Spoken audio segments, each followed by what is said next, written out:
Bienvenue à tous dans cette nouvelle émission. On est ici pour parler de célibat entre chrétiens, de relations hommes-femmes, de relations amoureuses, de relations à soi-même et bien d'autres sujets, mais je voudrais pas vous spoiler. Alors, je te laisse introduire. Ok, alors moi je suis Madeleine Ozelman, je suis coach en relations affectives pour l'application. Mon travail, c'est d'accompagner les personnes qui ont envie de réfléchir, se questionner sur elles-mêmes pour mieux se connaître, apprendre à mieux comprendre leur fonctionnement, pour pouvoir rencontrer une personne et créer une belle relation amoureuse. Donc on travaille sur des séances qui forment un accompagnement et je propose des outils et on avance pas à pas, de manière assez concrète, assez orientée comportement, pour pouvoir débloquer ce qu'il y a à débloquer, comprendre ce qu'il y a à comprendre et mettre en action des changements, pouvoir faire bouger les choses. Aujourd'hui, ce qu'on va faire, c'est qu'on va prendre les questions que les abonnés de Little Célib, un groupe Facebook, ont posées comme questions et on va y répondre. Enfin, tu vas y répondre plus précisément. Je vais essayer. Alors, on a une question posée par Antoine qui dit « À quel moment évoquer les blessures de son passé amoureux ?» Parce qu'il dit parfois ces discussions sont douloureuses et sont difficiles à affronter. Ouais. Donc quel est le bon moment pour se dire bon là je vais lui raconter mon passé et mes traumatismes. Ok, c'est une vraie question. À toutes les réponses que je vais essayer de donner, c'est pas des réponses figées évidemment parce que chaque personne est différente, chaque histoire est différente. Donc je vais essayer de donner peut-être un retour sur ce que j'ai pu moi expérimenter dans les accompagnements que j'ai pu faire et ce qui fonctionne un peu plus. En général, ce que je conseillerais à Antoine, c'est peut-être pas d'en parler tout de suite, pas dès les premiers échanges écrits. Et puis, je proposerais peut-être d'attendre une rencontre en face à face, aussi pour que le lien se fasse vraiment. Si on voit que la relation commence à un petit peu s'approfondir, que l'on peut s'ouvrir dans son intimité à l'autre, qu'on commence à avoir un peu confiance, là on peut vraiment parler de nos souffrances, de nos blessures du passé, parce qu'il y aura un peu de confiance. Parce qu'en parler trop tôt, c'est le risque peut-être de, de faire peur. De faire peur, de se mettre soi aussi en danger, parce que nos fragilités, c'est nos vulnérabilités. Et c'est pas si évident de s'ouvrir à quelqu'un qui nous connaît pas. Voilà, il faut qu'il y ait de la confiance. Il faut qu'il y ait un début de confiance, à mon avis, pour pouvoir parler de nos vulnérabilités. On en a tous. Et ce qui est chouette, c'est qu'en général, à partir du moment où on commence à en parler, l'autre en face se sent prêt aussi et en confiance pour pouvoir s'ouvrir à son tour. Et qu'est-ce que ça apporte de s'ouvrir sur son passé ? Quand il y a des vraies blessures, je dirais que c'est presque un devoir d'en parler à l'autre quand on veut vraiment avancer dans la relation. Parce que sinon, ça peut créer des secrets. Et des secrets qui, à un moment donné, peuvent peser lourd, devenir presque des mensonges. Et là, ça deviendrait dangereux pour la relation. Mais au-delà de ça, ça crée un approfondissement dans la rencontre avec l'autre et se montrer dans nos failles. C'est aussi se laisser plus découvrir par l'autre, se mettre à nu vraiment, et ça c'est super. Et en parlant de passé, comment on peut accepter l'ex de l'autre dans notre présent? Parce que ça arrive qu'il y ait des couples qui se séparent et puis qui s'entendent bien, ou bien il y a des enfants, donc les parents, ils sont encore présents dans la vie, etc. Donc comment est-ce qu'on fait pour accepter l'ex de l'autre personne dans notre vie? Ça peut créer des souffrances, c'est vrai. J'ai plusieurs cas en tête de personnes que j'ai accompagnées ou que j'accompagne en ce moment d'ailleurs. Ça peut créer des souffrances, ça peut créer des peurs, voire parfois des jalousies, des comparaisons aussi. Comparer ces deux relations, comparer l'autre conjoint, etc. Je crois qu'il faut considérer cet ex comme n'importe quelle personne importante qui a fait partie de la vie de la personne. C'est-à-dire comme ses amis du passé, comme les camarades qu'il a pu avoir à l'école, comme des personnes de sa famille. Il y a eu des personnes qui lui ont apporté des choses super dans sa vie et il y a des gens qui lui ont apporté peut-être un peu plus de difficultés. Mais dans tous ces cas, ces rencontres ont construit aussi la personne qu'on choisit. Et je crois que accepter qu'il y ait cette personne, cet ex qui soit présent, c'est aussi accepter que la personne que j'ai choisie soit comme ça aujourd'hui parce qu'il y a eu cette rencontre avant. Et ça aide, je pense, en acceptant ça, à accepter cette situation-là, qui n'est pas évidente, c'est sûr. Lucien demande pourquoi il n'arrive pas à accepter un « je t'aime » qui a déjà été dit avant. Alors, je ne sais pas pourquoi. Lucien. Il faudrait qu'on en discute tous les deux et approfondir vraiment peut-être plus personnellement. Mais en tout cas, ce qui me vient là, c'est que peut-être que Lucien a du mal à accepter parce qu'il y a une question du fait qu'il donne moins de valeur au « je t'aime » qu'on lui adresse si ce « je t'aime » a déjà été dit avant. Et dans ces cas-là, je pense que ce qui pourrait aider Lucien, c'est de se dire que le « je t'aime » qui a été dit avant n'a rien à voir avec le « je t'aime » qu'il dit aujourd'hui. En fait, c'est incomparable. Il n'y a pas de « je t'aime » plus fort ou moins fort. C'est comme si on comparait un « je t'aime » dit par un père ou par une mère. C'est en fait tous les amours qu'on a pu ressentir dans notre vie, que ce soit par des amis, des personnes qu'on a aimées amoureusement, par nos parents, nos frères, nos sœurs, etc. Ce sont des relations où il y a de l'amour et qui ne sont pas comparables. Le sentiment amoureux ou d'amour n'est pas comparable l'un avec l'autre. Donc à chaque fois qu'une personne dit « je t'aime », pour la première fois à une personne, c'est une première fois. Et comment expliquerais-tu qu'il y a des personnes qui ont du mal à accepter le « je t'aime » tout court, qui ont du mal à le dire, qui ont du mal à l'entendre? Alors là, il y a plein de raisons. Il y a des raisons déjà purement culturelles. Dans des familles, par exemple, on ne dit pas « je t'aime ». On ne verbalise pas son amour de cette manière-là. On va alors ou le verbaliser autrement. Par exemple, on va dire des compliments, ou on va le faire par des cadeaux, ou par, ça c'est les 5 messages de l'amour. Les 5 langages de l'amour. Voilà, langages de l'amour, par des moments de qualité passés ensemble, etc. Donc le « je t'aime », parfois, il est juste, on l'a pas appris dans notre culture familiale. Donc, quand on n'apprend pas quelque chose, on peut l'apprendre plus tard adulte, mais ça nécessite un peu plus d'effort, de compréhension et de travail. Sinon, ça peut être aussi une raison d'estime de soi. Quand on a une faible estime de soi, quand on se pose des questions quant à sa valeur intrinsèque, on peut avoir du mal à accepter que quelqu'un nous dise « je t'aime, tu as de la valeur ». Oui, il faut le croire d'abord avant de pouvoir l'entendre. Et oui. Ouais, ok. C'est ça. On peut juste l'entendre et le refuser, mais si on arrive à travailler d'abord sur soi et sur sa relation à soi et la valeur que l'on se donne, ça permet d'ouvrir son cœur et d'accepter ce cadeau-là, parce que c'est un cadeau en fait. Alors, on passe sur un autre sujet maintenant, un peu plus sur le présent. Et on a une question posée par Mathilde qui dit « Jusqu'où aller pour trouver l'amour sans se perdre ?» Donc, sans avoir de remise en question, de devoir changer son look, de devoir faire des régimes, de changements géographiques, parce que on peut savoir que par les applications de rencontres, on peut changer de pays ou de ville, professionnel, enfin voilà, sans devoir changer entièrement qui on est pour correspondre à quelqu'un. Alors qu'on a quand même ce côté où on a des sentiments. Ouais. Donc, oui, c'est une très bonne question. Et là, ce qui me vient comme ça, comme réponse que je pourrais donner, c'est peut-être, on a un petit peu 2 mois, on dit très globalement, on a le moi relationnel qui évolue et est en mouvement toute notre vie, et il y a le moi qu'on appelle intrinsèque, c'est-à-dire cette espèce de base identitaire qui est présente dès en fait ma création et qui sera là toute ma vie. Et cette base identitaire, elle ne bougera pas. Elle peut s'ancrer, vraiment devenir plus établie, plus profonde, mais a priori, elle ne bouge pas. Là, c'est peut-être la réponse que je donnerais, c'est-à-dire que le but de la rencontre n'est surtout pas de changer, vraiment pas. Le but, finalement, c'est de réussir à se rencontrer en profondeur l'un et l'autre, dans nos différences et dans ce qui fait nos particularités. Si je veux perdre du poids, si je veux faire une remise en question de 10 ans sur moi et si je veux devenir quelqu'un de plus comme ci ou plus comme ça, c'est très dommage parce que ça voudrait dire qu'au fond de moi, je pense que moi toute seule, je ne suffis pas. Je suis pas aimable.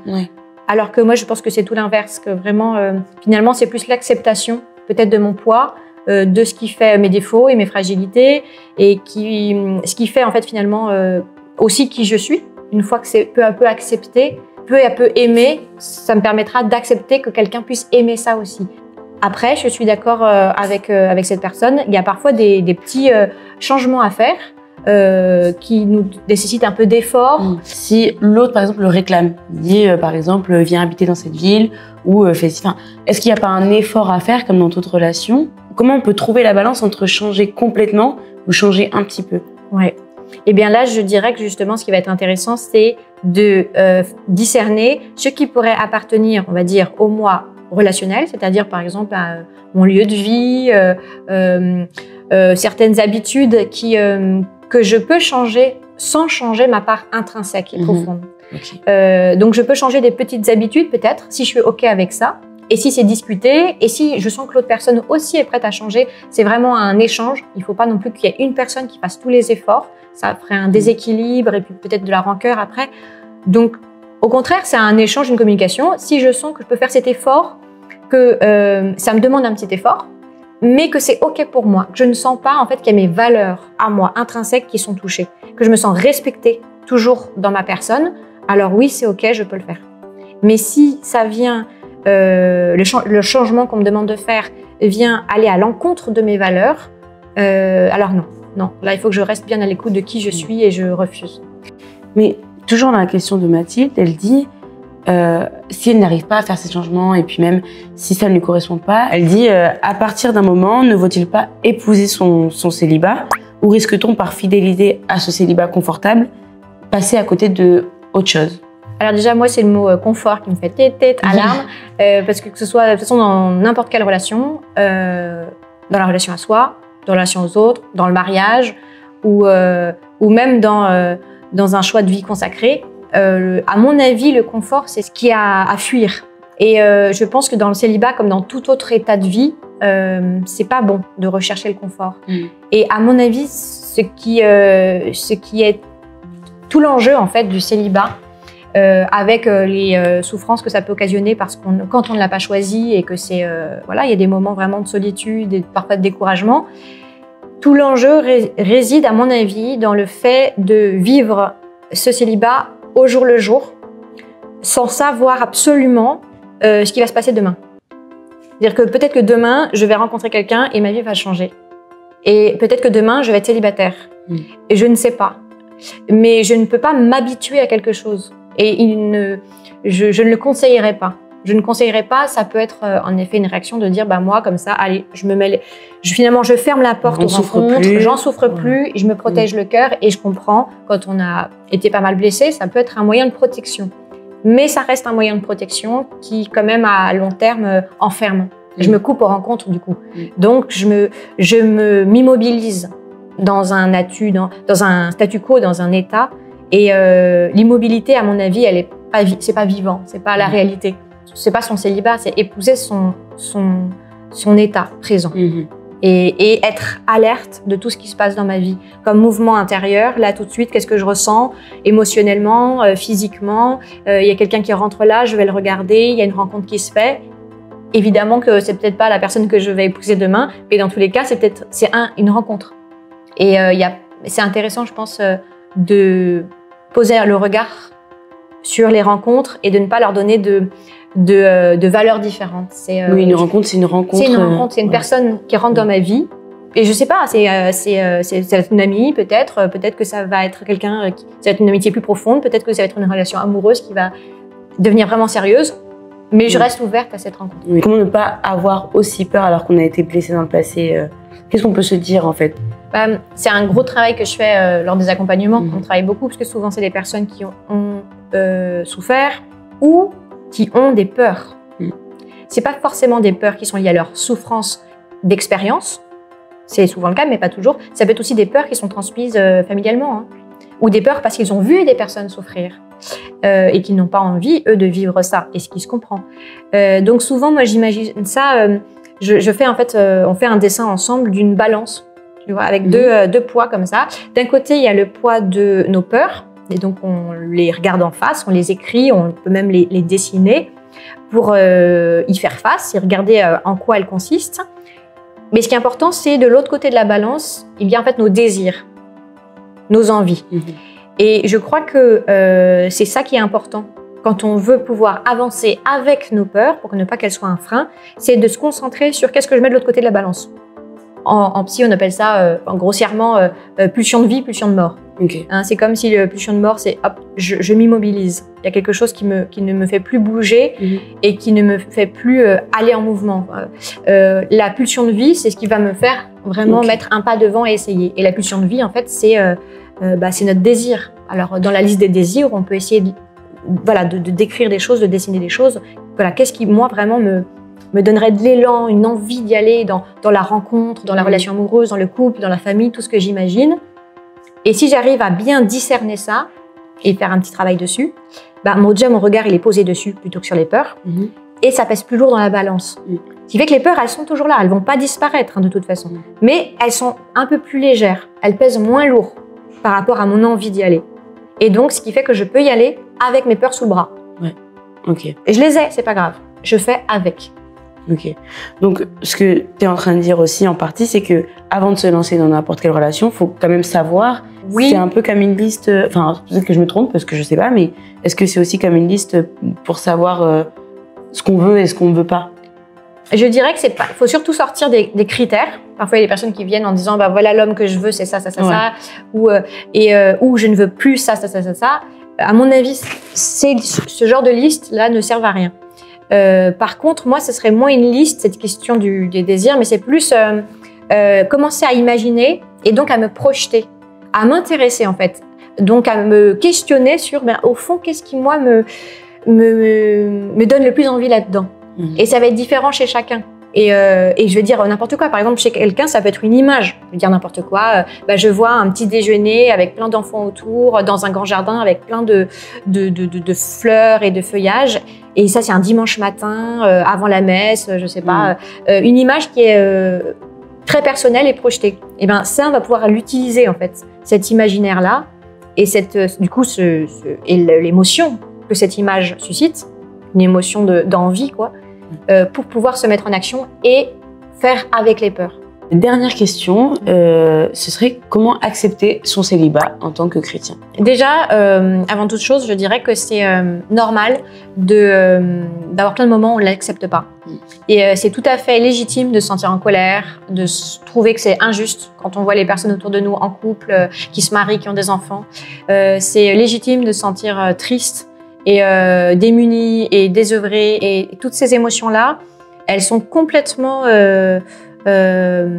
place, et on doit vraiment au maximum les regarder avec bienveillance et les accueillir, parce que c'est normal si elles sont présentes, vraiment. Donc il n'y a vraiment pas à se culpabiliser de se dire oh, faudrait que j'accepte mon célibat, ou même parfois j'entends on ne peut rencontrer quelqu'un que si on a accepté son célibat. Non, heureusement que non. Il y a plein de personnes qui se rencontrent alors qu'elles étaient en pleine déprime.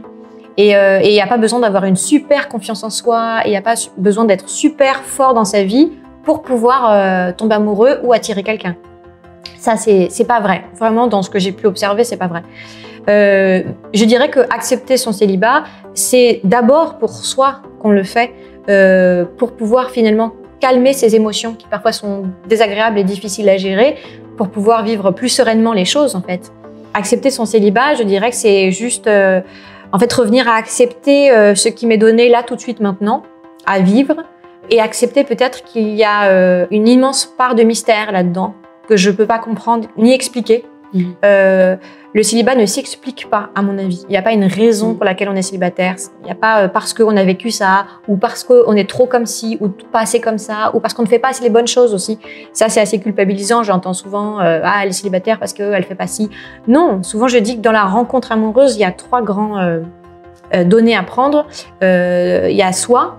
Oui, il y a des choses qui me reviennent, en effet. Si je reste enfermée dans ma chambre, c'est sûr que je ne vais pas rencontrer quelqu'un. Si je fais un pas dehors dans la rue, je peux rencontrer des gens. Ça, c'est ce qui m'appartient, c'est ce que je peux faire, c'est ma part du job, quoi. Mais ensuite, il y a l'autre, et l'autre, je ne le maîtrise pas. L'autre, c'est qu'est-ce qu'il a dans sa tête, qu'est-ce qu'il a vécu, de quoi il a envie, quels sont ses besoins, je ne le maîtrise pas. Et puis, l'autre grande part, c'est le mystère. Alors, si on est croyant, c'est Dieu. Sinon, ça peut être aussi le hasard, mais c'est une part immense que je ne maîtrise pas. Et à mon avis, l'enjeu, c'est de réussir à se dire bah ça, je ne maîtrise pas. Et faire le discernement là-dessus. Discerner, ce qui me revient peut-être, c'est aller sortir avec des amis. Là, j'ai pas trop envie de sortir, mais je me dis, tiens, ça fait, je sais pas moi, 1 mois que je suis pas sortie. Là, je vais peut-être rencontrer des gens. Pourquoi pas? C'est ma part du job. Mais réussir à lâcher prise et à accepter que les 2 autres facteurs ne me reviennent pas. Donc, j'ai pas à faire quelque chose, j'ai pas à me culpabiliser de quoi que ce soit, juste accepter qu'il y a une part que je ne m'explique pas et que je peux simplement respirer, avancer, mettre un pas devant l'autre et me centrer sur ce que tout de suite maintenant je vis. Oui, ce que tu disais par rapport au moment présent, Voilà. c'est peut-être comme pareil avec la rencontre, c'est pareil pour ça, le moment présent. Exactement. Ok. Et peut-être voir ce qui peut être riche dans ma vie en ce moment. Réussir à me réjouir des petites choses, même des petites choses infimes. Voilà, j'ai fait une rencontre avec une amie, tiens, c'est tout nouveau, c'est super. Ou j'ai eu une conversation intéressante avec ma sœur, bah super. J'ai toujours voulu faire du théâtre et je me suis inscrite à tel atelier, super. Il fait beau, super. C'est réussir finalement à se nourrir de petites joies comme ça et pour pouvoir s'incarner. Finalement, oui, j'ai le mot respirer, mais se grandir voilà, au quotidien et pouvoir comme ça s'ancrer dans le sol, dans l'ici et maintenant. Quoi. Ok. Bien, merci beaucoup. C'est super intéressant. Merci à toi. Sur Instagram, tu as un Instagram professionnel? Oui. Bah alors, il sera en description sous la vidéo. Et puis, vous pouvez aussi retrouver sa proposition et toutes les informations sur le site web. Et voilà, et abonnez-vous. Merci beaucoup et à bientôt. Au revoir.